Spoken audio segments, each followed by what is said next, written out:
I'm ready now. Okay, so what's new about peterock and clsmooth in '94? In 1994, Pete Rock and clsmooth, November 8th, has our third project coming out called The Main Ingredient. 16 joints on there, fat. We just released a single called I Gotta Love. We filmed in Jamaica. That's the first single off the Main Ingredient album. And we just previously, before coming to Germany, we finished up the second single video, which is Take You There, the second single off our album, The Main Ingredient, for '94. So, you know, be looking out for it. So is there a special or certain concept behind the album? Concept behind the album is just funk. Yeah, you know, just the funk, raw yeah. funk. You know, the lyrics are there. It's like very balanced. It's a very absorbable album. You know, it's an album you can also dance to, as well as sit back with the headphones and listen to, as well as take long drives with. So, you know, the Main Ingredient album for '94 is very versatile. And it sounds to me much more mature than the first one. Yeah. The maturity of our album has definitely broadened. We're just going to capture a wider audience just as well as the hip hoppers. It wasn't a matter of we wanted to change things, or we just wanted to build off of what we had. I mean, when I look at the first album cover, you were standing there with this big Mercedes Benz. Yeah. Whereas now I haven't seen the album cover, but the cover for the I Gotta Love single, it's just the two of you sitting in the basement with the records and the equipment. Right. So is there also kind of change of image, or do you want to present yourself in a different way? Well, how we present ourselves on the Main Ingredient album was just to give them as much realism as possible, because on the Mecca and the Soul Brother album, we had a Mercedes Benz, and it was in between us. So we wanted to like really grasp the people that couldn't drive, that didn't have the luxuries of what they felt that we expected them to have or we had. But at the same time, we just wanted to give them a realistic essence of what Pete Rock and clsmooth were all about and how we do our job. And that's in the basement. That's beats and lyrics. So what do you want to achieve with the album music-wise? Music-wise, just to, you know, capture all the people's attention, you know, and to just make good music, and to, you know, because we cover all aspects of music. Very universal. We want to be very universal with our sound. Right. Our sound has to be a sound that's also original, but people can relate to. And even if you can't understand where we're coming from, just being allowed to understand and sit down and analyze and decipher what we're doing is like, you know, is the best thing.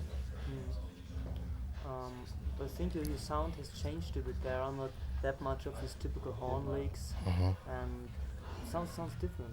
Yeah, definitely. You know, I just wanted to try something different this time around instead of using a bunch of horns. Even though we used a little bit of horns on this album, you know, I just didn't want to wear out the sound. So I basically just went a different route. It all developed into Pete playing live music, you know, just coming up with different sounds, you know, and getting my opinion on the sound and what we can incorporate rather than horns. So why did you use live musicians now? Why don't we? Why do you? Oh, You use sampling. because just, you know, basically we just try to cut down on as much sampling as possible. You know, just if we can play the stuff over, we can definitely do that. So you you want to get away from the samples because of the difficulties to clear a sample? The difficulties of clearing them are one. The price range is not set. Really, they can charge anywhere from $3,000 to $10,000. In our personal opinions, if the type of musicians that we are, there should be a set price for rap music. Period. You know, it shouldn't just be up to the artist who we previously sampled to come up with his price. You know, so we felt that being original and playing a lot more instruments it would help us save a lot more money and at the same time give us an original sound. Are you still? Do you still do that much remixes for other people? Yeah, I still do. You know, I just completed a remix for TLC, J. Rue the Damager. You know, still, you know, doing other things. So when you're doing a remix, what do you focus on most? What's your focus? Just to give them, you know, not too much of the peterock and clsmooth flavor, but something a little different. You know, not nothing that's gonna, you know what I mean? And on the early remixes, you used to rap also. Yeah. So why did you do this? Well, I'm an established artist now. You know, I mean, rapping on everybody's remix didn't benefit my group after a while because I was an established artist. You know, being that I have my own projects and, you know, being that I could work with other people in my production staff that, you know, it just wouldn't, you know, if it was a certain artist, it would benefit me. But just rapping on everybody's music and or every remix that he doesn't benefit my group. It just thins my group out. It just makes my group much more aware of what's going on rather than really help my group. Am I right that the last remix that you rapped on was the Run DMC thing? The last remix that I rapped on, well, that wasn't a remix. That was full production. The last remix that I rapped on, I believe, was Public Enemy. Public Enemy was the last remix that I had rapped on. As far as an independent project, Greg Osby was the last project that I've done besides my group project. Greg Osby, Lifestyles in 3D, jazz artist that plays the sax. And we did a song called Raising. And that was about family life and detailing what parents meant to him and him growing up in society. When I met you in New York, you told me that you kind of changed from being a rapper to being an artist. Yeah. You can tell me about this? Well, the difference of me changing from a rapper into an artist was just the growth of me knowing the business, for one, and secondly, just me developing my skills as time goes on.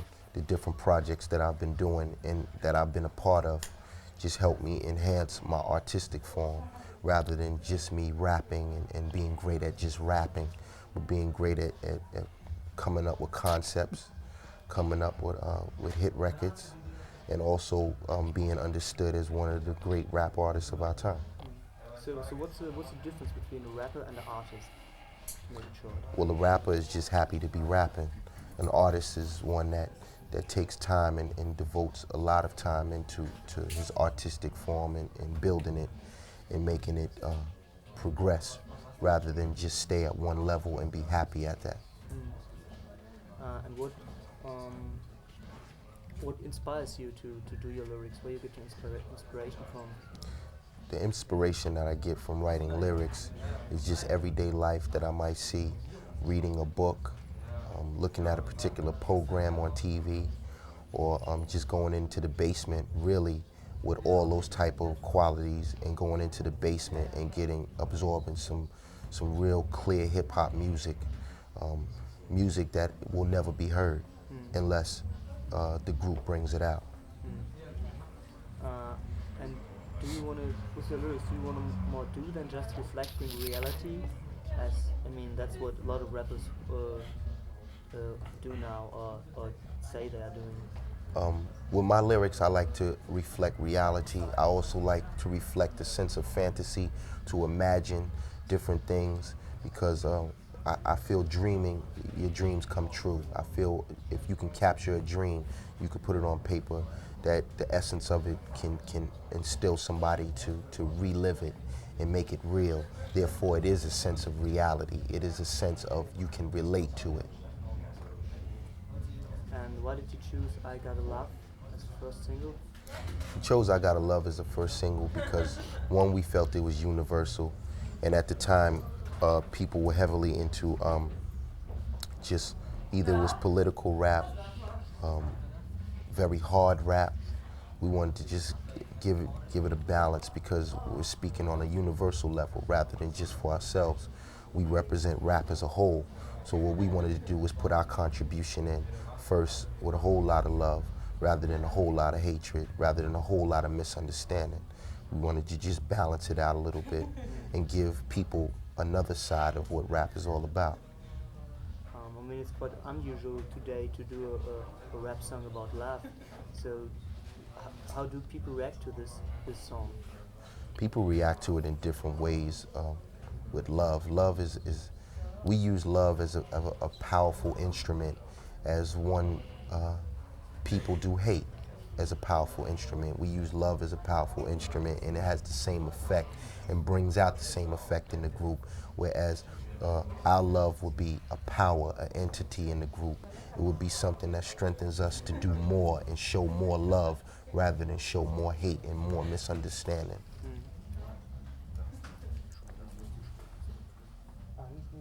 I'm getting good at my interview.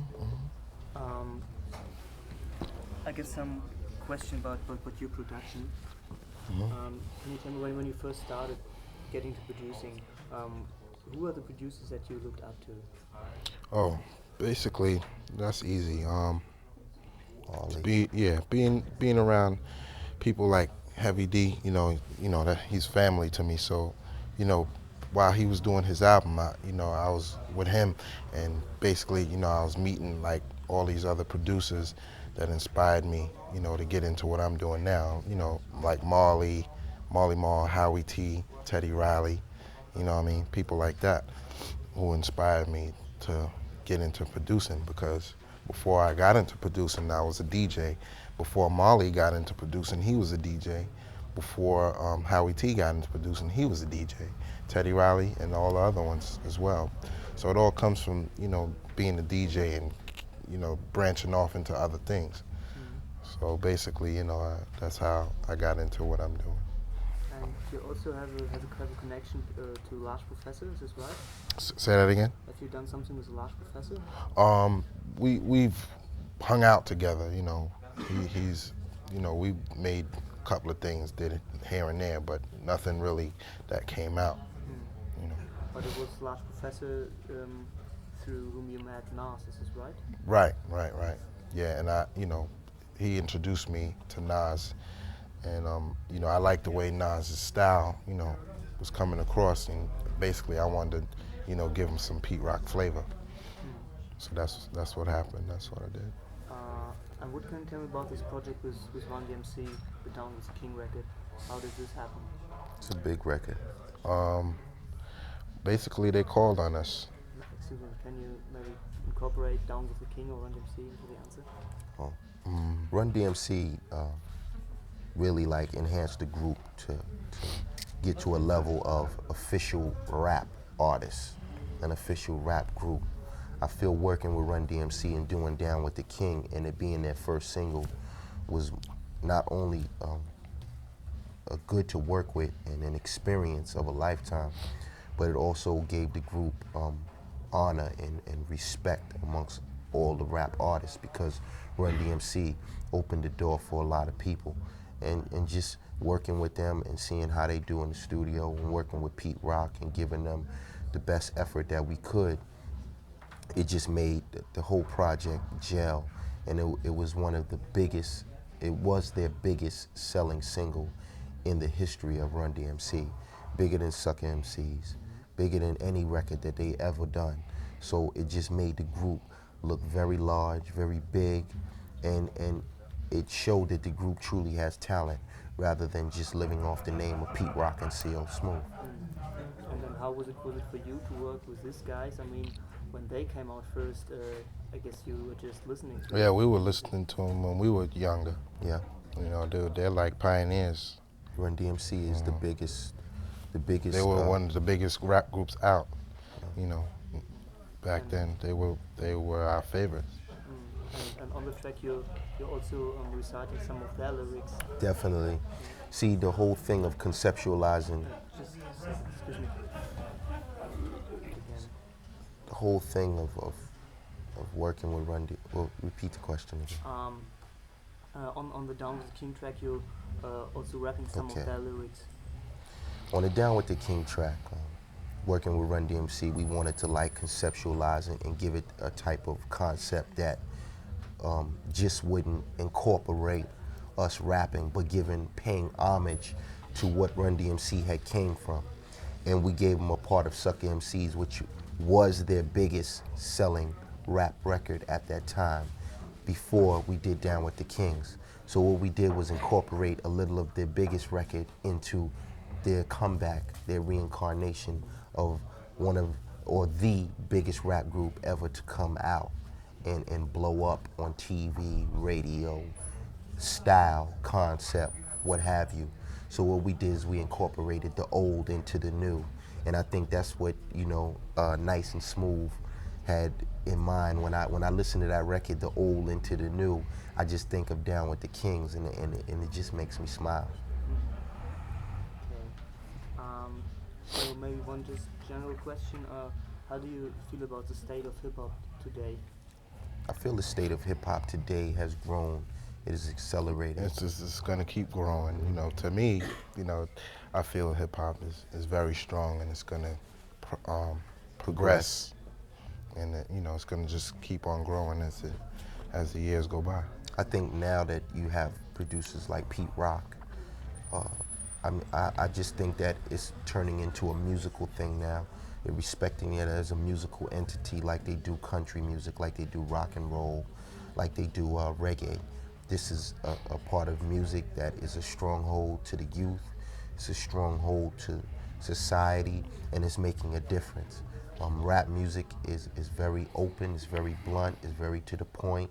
There's no beating around the bush, and we're happy to be a part of it. You also got, you've got your own little record company, Soul Brother Records. Right. Can you just maybe explain the Soul Brother thing and what's coming out on the label? Okay, I have 3 groups coming out on Soul Brother Records, which I'm starting to work in the studio with them now. D-Dar Baby Paw, a group called I&I, which features Robbo, Grap Lover, Ross, and my man Marco Polo. You know what I'm saying? And also I'm working with an R&B group called Taste of Forte, which I'm going to be doing some tracks, and I'm going to try and get other producers to work with them. So it's all going to come together in '95. What do you want to achieve with this label? Just to progress and get big and sell records and make a lot of money, No doubt. No doubt. Fine.